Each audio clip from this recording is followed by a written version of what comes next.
స్వచ్ఛత అంటే నందిని. నందిని పాలు మరియు పెరుగు. నందిని మిల్క్ సమర్పించు ఉగాది స్పెషల్ ఎపిసోడ్కి స్వాగతం. సుమన్ టీవీ ప్రేక్షకులందరికీ ఉగాది శుభాకాంక్షలు. రమగారు మీకు కూడా ఉగాది శుభాకాంక్షలు అండి. ఉగాది శుభాకాంక్షలు జయ. సుమన్ టీవీ ప్రేక్షకులందరూ ఆయురారోగ్య ఐశ్వర్యాలతో తొలతూగుతూ ఉండాలని కోరుకుంటూ ఉగాది శుభాకాంక్షలు. ఉగాదిలో కూడా వచ్చేసాం, ఉగాది పండుగ జరుపుకుంటున్నాం. ఈ సంవత్సరం వాళ్ళు స్పీడ్గా అయిపోతుంది, చాలా త్వరగా వచ్చేసినట్టు అనిపిస్తుంది. 24 తొందరగా అయింది అనుకున్నాం, అసలు అప్పుడే మార్చి అయిపోయింది. అవును అవును, కొత్త సంవత్సరంలోకి అడుగు పెడుతున్నాం. ఉగాది అనగానే ముందుగా ఉగాది పచ్చడి, పంచాంగం, ఇవి రెండు మనం విశేషంగా మాట్లాడుకుంటాం. ప్రతి ఒక్కరం కూడా పంచాంగం కోసం ఎదురు చూస్తాం, పంచాంగం వింటాం, పంచాంగ శ్రవణం. ఏ రాశికి, నా రాశికి నాకు ఎట్లా ఉందని తెలుసుకోవటంలో ఎక్కువగా ఇంట్రెస్ట్ చూపిస్తూ ఉంటాం కదరమ్మ గారు. ఈ సంవత్సరం అన్ని రాశుల వారికి బాగుండాలని, అందరూ కూడా ఆనందంతో ఆరోగ్యంగా ఉండాలని కోరుకుంటూ మొదలు పెడదామండి. ఉగాది యొక్క విశిష్టత.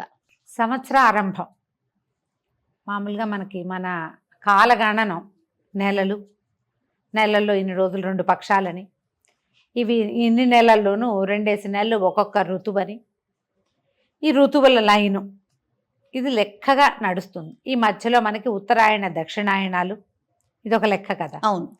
అయితే ఇప్పుడు మామూలుగా మనం సంవత్సరారంభం అనగానే జనవరితో కొత్త నెల, మొదటి నెల ప్రారంభం అవుతుంది. కానీ జనవరితో అసలు సీజన్ మారేదే లేదు. జనవరి 31కి ముందు, డిసెంబర్ 31కి ముందు, జనవరి 1కి తర్వాత డేట్ మారుతుంది, క్యాలెండర్ మారుతుంది, మనం రాసేది సంవత్సరాన్ని అంకె మారుతుంది తప్ప సీజన్లో గణనీయంగా ఒక్క పూటలో సూర్యుడు నిలబడ్డం కానీ తగ్గిపోవటం ఏం కనపడదు. వాతావరణంలో ఎలాంటి మార్పుని చూడం. ఉగాదికి ముందు వెనక మనకు ఆ డిఫరెన్స్ కనపడుతుంది. అవును, ఋతువు యొక్క మార్పు, దాంతో జీవితంలో కొంత మార్పు జరగడానికి అవకాశం ఉందేమోనని అనిపిస్తూ ఉంటుంది మనకి తొలి కాలం నుంచి. అయితే ఈ ఉగాది ఈ రోజు చైత్రారంభంలో కాకుండా ఇంకా కొంచెం ముందుకుండేది, వెనక్కుండేది, ఇవన్నీ అనుకుంటాం. కానీ మనకి తెలిసి కొన్ని వందల సంవత్సరాలుగా ఇదే, ఒక 300-400 సంవత్సరాలుగా ఇదే మనం చేసుకుంటున్నాం. ఈ చైత్ర ఆరంభం మొదటి రోజున కొంచెం చక్కటి పాజిటివ్ దృక్పథంతో మన జీవితంలో ఉండేటువంటి షడ్రసాలని షడ్రుచులుగా వాటితోటే మనం ఏదైనా ఒక పదార్థం కావించి భగవంతుడికి నివేదన చేసో చేయకుండానో మన ఊరి ఆచారం ప్రకారం షడ్రుచులతోటి కూడి ఉన్నటువంటి నింబకుసుమ భక్షణ చేసి ఈ రోజుని చక్కగా కనుక ప్రారంభం చేసుకుంటే, ఈ రోజు మొదలు పెట్టుకుని సంవత్సరం అంతా బాగుంటుందని ఒక నమ్మికతోటి మనం ముందుకెళ్తూ ఉంటాం. జీవితం అంటే ఏమిటి, అన్ని రకాల ఇవి వస్తాయి. కష్టము, నిష్ఠూరము, సుఖము, దుఃఖము, సరదా, సంతోషము, అంతే కదా. ఇబ్బంది, సబ్బంది, ఏవో కాదరమ్మ గారు. ఆ ఇబ్బంది ఉంటేనే సబ్బంది విలువ తెలుస్తుంది. అంతే కదా. కష్టం ఉంటేనే కదా సుఖాన్ని ఎంజాయ్ చేయగలుగుతాం. లేకపోతే మొనాటనస్గా ఉంటుంది. ఈ మొనాటనీ కాకుండా ఒక టఫ్ సిచ్యువేషన్, అందులో నుంచి ఈజ్, జీవితం తాలూకు సుఖము, మాధుర్యము ఏమిటో మనకు అప్పుడు అర్థమవుతుంది. అవును. ఆ దాని కలయికే మనం తినేటువంటి ఉగాది పచ్చడి. దాంతోపాటు మనం పంచాంగ శ్రవణం చేయటం చాలా కాలంగానే మనకి విధానంగా ఉంది. ఈ పంచాంగ శ్రవణం జనరల్గా మనం ఇప్పుడు ఏం చేస్తాం, 12 రాశుల వారికి ఎలా ఉందో తెలుసుకుంటాం. నీ రాశికి ఎలా ఉంది, నీకు రాజపూజ్యం ఎంత, నీకు అవమానం ఎంత, ఆదాయం ఎంత, వ్యయం ఎంత, తర్వాత ఏ నెలలు చాలా బాగున్నాయి, ఏమైనా విదేశీయానం ఉందా, ఈ సంవత్సరం కళ్యాణం ఉందా, వివాహయోగం ఉందా లేదా, విదేశీయానం ఉందా, చదువులో విద్యార్థులు ఎలా ఉంటారు, ఇవి మనం ఇప్పుడు తెలుసుకుంటున్నాం. మన ముందు కాలం వాళ్ళకి ఇవన్నీ ఉన్నాయా, ఈ ప్రొఫెషన్లు, ఈ ఉద్యోగ సద్యోగాలు ఏవప్పుడు ఏం లేవు.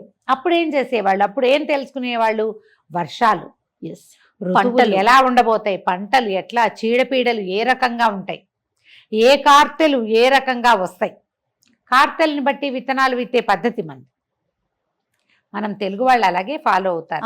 ఆరుద్ర కార్తెలు ఇది, ఈ కార్తెలు ఇది అని. మనం ప్రత్యేకంగా చెప్పుకునేది ఏంటంటే మృగశిర మనకి స్పష్టంగా తెలుసు. మన వైపు అంతా ఈ చేప మందేస్తారు మృగశిరలో. అవునవును. అవునా. తర్వాత ఏమో ఇది కూడా రోహిణి కార్తె, ఎండగా ఉంటాయి. ఈ 2 కార్తెలే అందరూ కామన్గా మాట్లాడుకుంటారు. అన్ని కార్తెల లెక్క ఉంటుంది. ఈ కార్తెలో విత్తనాలు వేయాలి, ఈ కార్తెలో కొయ్యాలి, ఈ కార్తెలో తీయాలి, ఇప్పుడు ఎండ ఉంచాలి, ఇవన్నీ విధానంగా ఉండేవి. అంటే వ్యవసాయ రంగం మొత్తం కూడా ఈ పంచాంగం మీద ఆధారపడే పని చేసుకునేది రమ్మ గారు. వాన రాకడా పోకడా అవన్నీ కూడా పంచాంగం ద్వారానే తెలిసేది. ఈ సంవత్సరం పంటలు బాగుంటాయని, లేదా ఏదైనా ఈ ఇబ్బంది ఉంటుంది, ఇప్పుడు పొలి పెట్టటము, ఎప్పుడు పొలి పెట్టాలి, అవన్నీ కూడా పంచాంగం బట్టే మనకి ప్రజలు తెలుసుకునేవాళ్ళు. ఇప్పట్లాగా ఇప్పుడు అంతే మనకు యూట్యూబ్ వచ్చేసిన సోషల్ మీడియా వచ్చింది అవును. కాబట్టి మనం 15 రోజుల ముందు నుంచే మన ప్రసారాలు చేసేస్తాము, వినేస్తూ ఉంటాం. అప్పుడు పండగ రోజున వింటే దానికి ఒక ప్రత్యేకత కూడా ఉంది.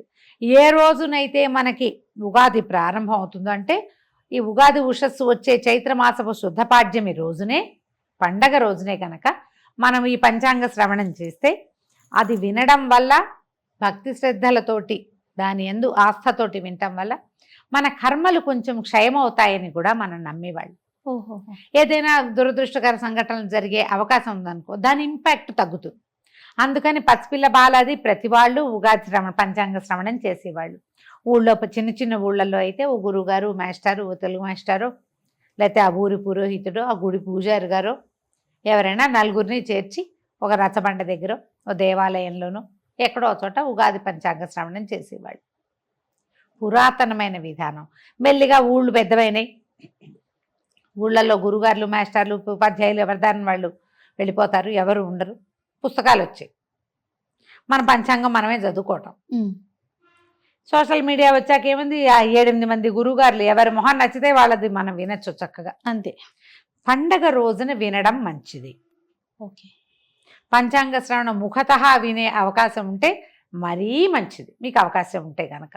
అది వింటే ఏంటంటే మన గ్రహాలలో దోషాలు ఇబ్బంది ఉంటే అది పెద్దది అయిపోకుండా చిన్నది కొంత తగ్గుతుంది. మనం ఆ రోజే తెలుసుకుంటాం ఇవి చెయ్యాలి, గురువు బలంగా ఉన్నాడు లేదా గురువు వీక్గా ఉన్నాడు, బుధుడు పలానా చోట ఉన్నాడు, శనిగ్రహం వల్ల ఈ సమస్య వస్తుంది తెలుస్తుందిగా. దానికి ఏదైనా ప్రతిక్రియ చేయాలని ఒక సంకల్పం కూడా కలుగుతుంది.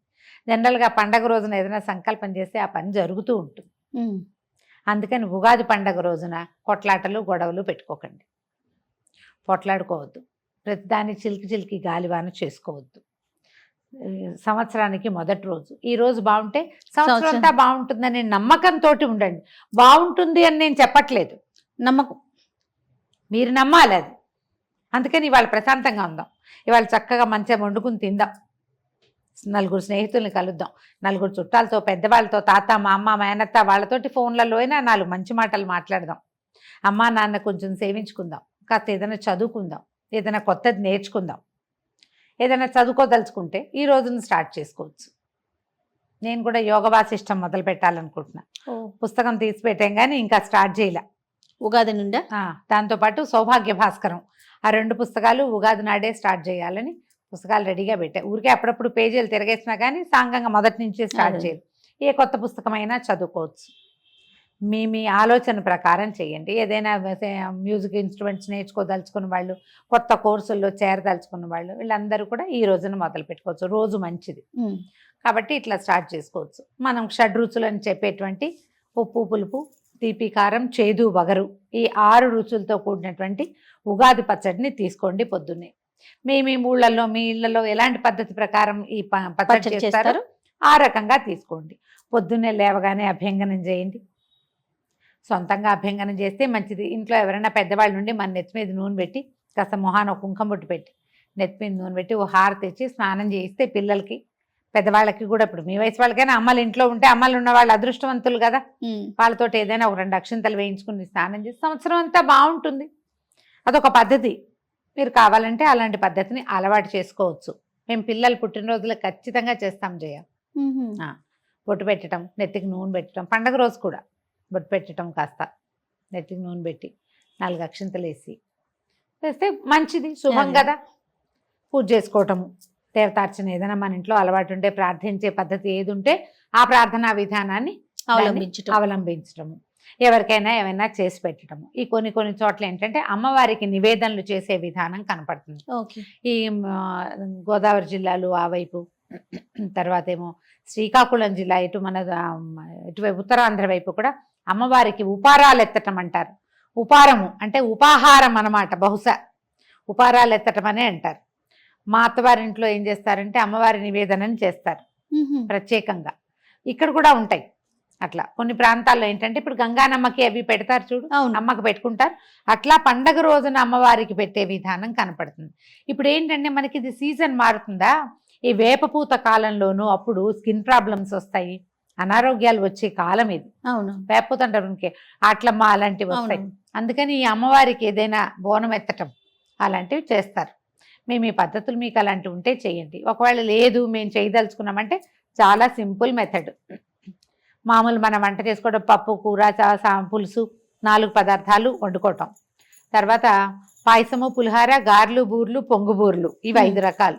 ఓ 5 మామూలు అన్న రోజువారీ ఆహారం కాకుండా ఇవన్నమాట. ఆ, ఇవన్నీ 2 ఆకుల్లో సర్ది, అంటే మనం ఏమన్నా వడ్డించి ఉమ్, అమ్మవారికి నివేదన చేస్తాం.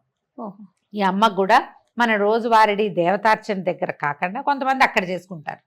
మా వాళ్ళు ఏం చేస్తారంటే ఒక గోడకి బొట్టు పెడతారు. ఒక ఉమ్, 3 అదే పసుపు గుండ్రంగా రాసి 3 కుంకుమ గీతలు గీస్తారు, 4 బొట్లు పెడతారు. అది చూసేసరికి మనకు ఒక జేజ్ ఫీలింగ్ ఫీల్ వస్తుంది. వస్తుంది. ఆ, అక్కడ ఒక దీపారాధన చేసుకోవటము, వంట ఇంట్లో గోడ దగ్గర ఎక్కడైనా చేసుకోవచ్చు. కాస్త అగరబత్తులు, ధూపం వేయటము. తర్వాత ఈ 2 ఆకుల్ని అమ్మవారికి నివేదన చూపించటం. ఒక ఆకుని చాకలికి ఇస్తారు ఊళ్ళల్లో, అదొక అలవాటు ఉంటుంది. ఇళ్లలో బట్టలు ఉతికే అలవాటు ఉన్న వాళ్ళు ఉంటుంది. ఉంటారు కదా ఆ. కొన్ని ఊళ్ళల్లో. అవకాశం ఉంటే అట్లా ఇవ్వటం. ఎవరికైనా, మనకే పని వాళ్ళు ఉన్నారు లేదా వాచ్మెన్ ఉంటారు, ఎవరికైనా ఒక ఆకు మనం వడ్డించిన దాన్ని వాళ్ళనే ఇంట్లో పిలిచి భోజనం పెట్టగలిగారా మహత్తరంగా ఉంటుంది. ఆ ఆకు వడ్డన వాళ్ళకి. 2వ ఆకు గృహస్థు భోజనం చేయొచ్చు, గృహలక్ష్మి అయినా చేయొచ్చు, గృహస్థ అయినా చేయొచ్చు. ఇంకా అది నివేదన కింద అనమాట. ఇలా చేస్తారు. అలవాటు ఉంటే చేసుకోండి. ఈ ఉపారాలు ఎత్తడం కూడా అమ్మవారికి విశేషంగా చేసి అన్ని గారెలు, బూర్లు అవి చేసి 9 రకాలు కూడా పెడతారట. ఆహా, కొన్ని పద్ధతులు. అది ఏం లేదు, మనమే ఏదో చేసుకుంటాం, బొబ్బట్లు అవి ఇవి స్వీటు హాటు చేసుకుని 2-3 ఫ్రెండ్స్నో చుట్టాలనో పిలుచుకుని భోజనం చేయొచ్చు. మనమే ఉన్నాం, మనమే 4 షడ్రసోపేతమైన భోజనాలు చేసుకోవటం, హాయిగా నవకాయ పిండి వంటలు అవిను భోజనం చేయటం, చుష్టుగా చక్కగా తాంబూల సేవనం చేయటం. ఎవరైనా వీలైతే ఫ్రెండ్స్నో చుట్టాలనో బంధువులనో ఎవరో ఒకళ్ళ బంధు దర్శనం చేయండి, ఈ రోజున మంచిది అని చెప్తారు. దర్శనాలు లేవు, మనకు ఫోన్లు ఉన్నాయి కదా, వీడియో కాల్స్ చేసుకుని ఏ ఊరు వాళ్ళనైనా చూసేసేసి, అమెరికా అంతే. వాళ్ళని కూడా హాయిగా ఎవరితోటైనా మంచి మాటలు ఆడుకోండి. ఏదైనా కొత్త నిర్ణయం, మంచి నిర్ణయం తీసుకోండి.